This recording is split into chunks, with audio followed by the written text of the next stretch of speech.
Ce qu'on propose, nous, en tout cas le Front de gauche, c'est d'arrêter avec les politiques d'austérité. Elles mènent à rien, elles l'ont prouvé dans toute l'Europe aujourd'hui. Il n'y a pas un seul exemple, Jean-Louis en a parlé, qui soit positif. C'est de relancer la machine.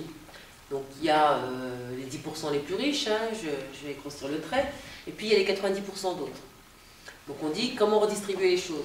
On ne va pas les redistribuer comme a fait Sarkozy pendant 5 ans à travers la loi TEPA, hein, une défiscalisation des heures supplémentaires, etc. 74 milliards de niches fiscales, hein, la niche copée à l'intérieur qui aide les entreprises à ne pas payer d'impôts quand elles ont une filiale à l'extérieur. Il y a beaucoup de choses à faire. Et l'impôt.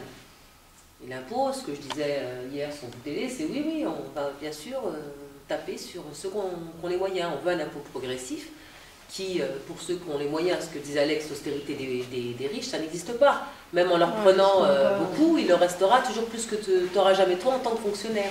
Hein. Donc voilà, une autre politique, elle est possible, mais il faut une volonté politique. Et puis, il faut vraiment modifier les choses. Ce qu'on propose, nous, le Front de gauche, c'est pas de gérer le système. Tu vois, il y a un système actuellement, c'est pas d'arriver et de dire on va gérer. C'est on se dit, nous, déjà, c'est la 6ème République. Ce qu'a dit Jean-Louis tout à l'heure avec le président, la proportionnelle intégrale.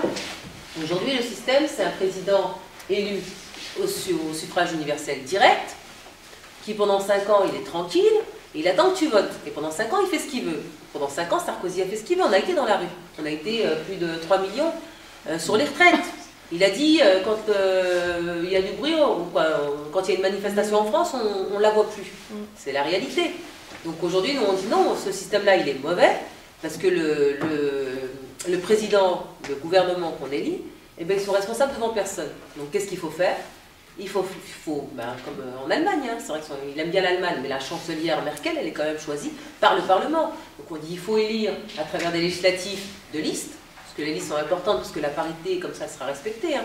Tu mets une femme, un homme, une femme, un homme, une femme, un homme, tu vas voter sur cette liste-là, et en fonction des voix qu'elle rapporte, tu élis une femme, un homme, une femme, un homme. C'est pas de tête de liste, et souvent la femme est en 2e position, et voilà, elle fait le guignolo. Et ensuite, il y a un gouvernement qui est choisi par le Parlement, et le gouvernement et le président, ils sont responsables. Ils sont responsables tout au long par rapport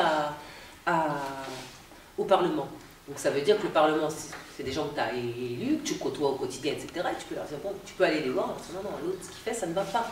Et là, tu as vraiment une démocratie qui est différente. Après, c'est pour ça que quand on dit on s'oppose au suffrage universel direct, tout le monde nous regarde comme ça.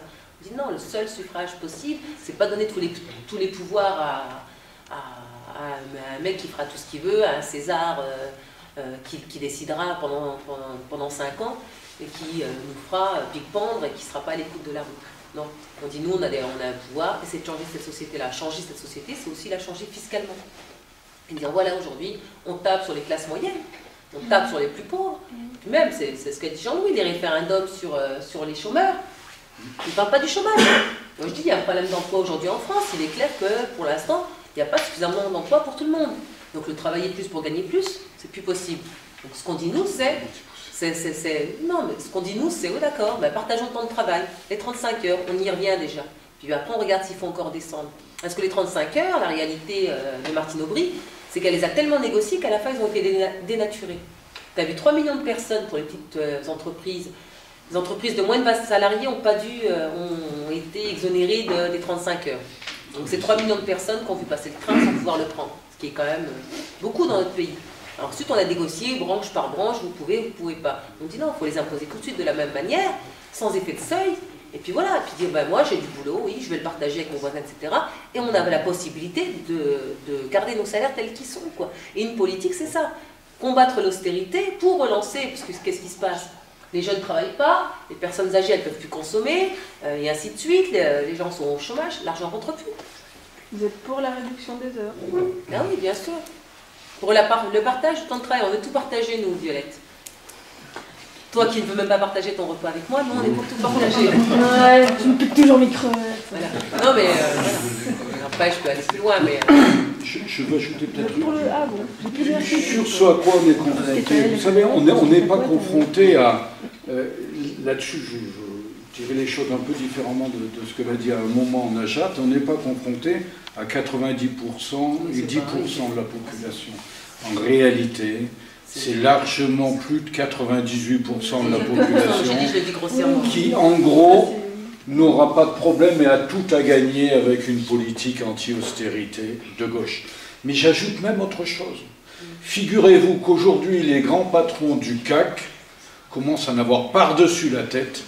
Je dis bien les grands patrons du CAC 40, c'est-à-dire vraiment des gens qui ne sont pas payés 30 ou 40 000 euros par mois. Ça, ils considèrent vraiment que c'est une misère absolue. Essayez d'imaginer un président de la République, un Premier ministre, il gagne 21 000 euros par mois. Pour un patron d'entreprise, je vous assure que c'est rien, absolument rien, c'est une misère. Et c'est pour ça que Borloo envisageait d'aller chez Veolia, faire une fin de carrière confortable, disons, à, je ne sais pas, pour vous donner l'idée, les retraites, c'est de l'ordre de 800 000, 1 million d'euros par mois. Donc, bon, vous pouvez imaginer, par rapport à ça, on a du mal à imaginer, je suis d'accord. Donc, 400 € par mois. donc c'est là qu'il faut taper. Mais il y a une raison forte pour taper et pour changer les choses. C'est que nous ne ferons pas la rentrée prochaine pour les gamins, par exemple à l'école. On ne peut pas. Avec les suppressions de postes qui ont été mises en place et qui sont décidées et qui s'accélèrent, on n'a pas les moyens de faire leur rentrée scolaire. C'est pour ça que vous avez des suppressions de postes dans les villages, dans les villes, etc. On ne peut pas. L'hôpital public, il est étranglé. On ne peut pas. Toute une série de services publics ne fonctionnent plus. Les entreprises elles-mêmes ont connu une situation, une saignée absolument extraordinaire. 750 000 emplois ont été perdus dans l'industrie française entre 2007 et aujourd'hui, enfin 2011. 750 000 emplois. 900 usines ont fermé. C'est-à-dire qu'on se retrouve dans une situation, Sarkozy a tout faux, surtout, il n'y a pas un domaine où il peut citer un chiffre qui soit acceptable. Alors, évidemment, les gens en tailleur, costume, cravate, 3 pièces, ils ne le disent pas comme je vous le dis là, mais ils réalisent aussi que ça ne peut plus durer. Bon. La difficulté, c'est quoi? C'est que ces politiques, elles n'ont pas été simplement des politiques nationales, c'est des politiques d'un bout à l'autre de l'Europe. Aujourd'hui, vous n'avez plus un gouvernement de gauche en Europe. Enfin, il y en a un, mais enfin, bon, voilà, c'est une gauche un peu particulière. Tous sont des gouvernements de droite, et ils savent tous que s'il y en a un qui tombe, les autres risquent de suivre. Alors pourquoi croyez-vous qu'ils se précipitent à Paris? Merkel qui vient à Paris pour leur revue, je l'aime sur tous les plans, il est bon, le petit Napoléon, etc. etc. Pourquoi fait-elle ça? Parce qu'elle a des élections derrière. Et elle sait que si Sarkozy va au tapis, même si nous on pense que les sociodémocrates qui l'abattraient, c'est quand même pas terrible, ça serait mieux en tout état de cause, mais elle craint ça. Cameron vient à Paris, lui, pareil, Premier ministre britannique, il dit oui, moi, mais je ne vais pas quand même intervenir dans ces meetings de peur de gêner mes amis, mon ami, parce que si je vais dans ces meetings et puis que je raconte ce que je raconte en Grande-Bretagne, les Français, vous savez, ils risquent de réagir mal, donc il vaut mieux, même les militants UMP, ils craignent choquer les militants UMP, vous vous rendez compte? Bon, on en est là. Et donc, ces droites sont très très divisés et il n'y a pas d'alternative à droite. Je veux insister là-dessus. Ils sont divisés, mais ils n'ont pas d'autre solution. Vous prenez le cas de Bayrou, qui se présente des fois comme alternative à Sarkozy. Bayrou, son programme, c'est 50 milliards de coupes claires dans la fonction publique, dans les dépenses publiques, et c'est 50 milliards de recettes supplémentaires. Total 100 milliards. L'économie française ne peut pas supporter une cure comme ça. Vous lui appliquez ça, vous tuez le malade. Donc c'est pas possible. Mais encore une fois, c'est ça. Si on avait beaucoup de temps, ou si ça vous intéresse après les uns ou les autres, sur un pays en Europe, je peux vous raconter dans quelle situation tous les pays européens sont dans la même situation. C'est une situation où en gros nous n'avons pas le choix. Il n'y a pas d'alternative à une politique de relance. Si on ne fait pas une politique de relance, on crève. C'est pour ça. Alors une politique de relance, c'est quoi? Une politique de relance, c'est refaire des investissements au niveau des entreprises. Parce que les entreprises françaises ne sont pas très compétitives, tout simplement parce qu'il n'y a pas d'investissement. Depuis des années, parfois. Les lignes de production sont pourries, pas très modernes, etc. on consacre extrêmement peu d'argent à l'innovation, à la recherche, au développement, etc. etc. Donc c'est ça, c'est distribuer du pouvoir d'achat à la population.